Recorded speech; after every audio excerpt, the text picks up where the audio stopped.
अब आप देखिए वोट डाले नहीं गए हैं, उससे पहले कैसे पता लग गया जी इनको? इसका मतलब ये स्पष्ट हो चुका है कि चुनाव से पहले ही सारी व्यवस्था कर लेते हैं, रिजल्ट जो आना होता है ऐसा ही माहौल बना देते हैं, और हमारा एग्जिट पोल भी, मीडिया भी समझता है बहुत ऐसा ही होगा। तो इससे हमें सावधान रहने की जरूरत है साथियों। अभी बिहार का रिजल्ट आया था, पत्रकार साथी पूछना चाह रहे थे और पूछे भी गए, क्या हुआ साहब?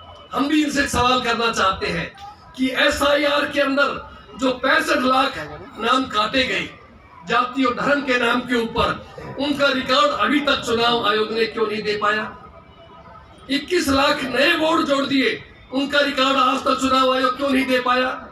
दूसरा सवाल, राहुल जी ने व देश के बड़े बड़े नेताओं ने चुनाव आयोग से सवाल किया था कि ऐसे लोग जो विभिन्न प्रदेशों में वोट डाल रहे हैं, कभी दिल्ली में, कभी बिहार में, कभी यूपी में, कभी हरियाणा में, उस पर चुनाव आयोग ने क्या कार्रवाई की?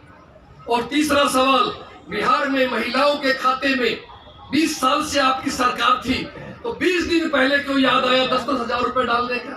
हम कहते हैं गरीब की मदद करनी चाहिए, कांग्रेस ने भी हमेशा गरीब की मदद की है, लेकिन हमने चुनाव के टाइम पे ऐसा नहीं किया कि हमने कभी लोकतंत्र खतरे में डाल दिया जाए, प्रलोभन दे दिया जाए।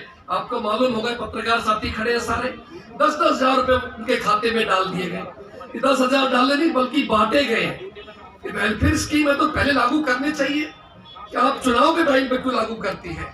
और दूसरा, आपने पढ़ा होगा सभी राज्यों से भर भर के ट्रेन चला दी, हरियाणा से भी ट्रेनें गई है, मुफ्त यात्रा की गई है, और इलेक्शन कमीशन की आचार संहिता जो गाइडलाइंस थी उनके खिलाफ काम किया गया है, लेकिन चुनाव आयोग इस पर कोई अमल नहीं करता। क्यों नहीं करता? क्योंकि वो भारतीय जनता पार्टी की बी टीम बन के रह गया है, उनका प्रवक्ता बन के रह गया है। इसलिए साथियों, लोकतंत्र को, संविधान को बचाने के लिए जरूरी है कि आप और हम सब राहुल जी का साथ दें, संविधान को सब मदद करें, संविधान को बचाएं।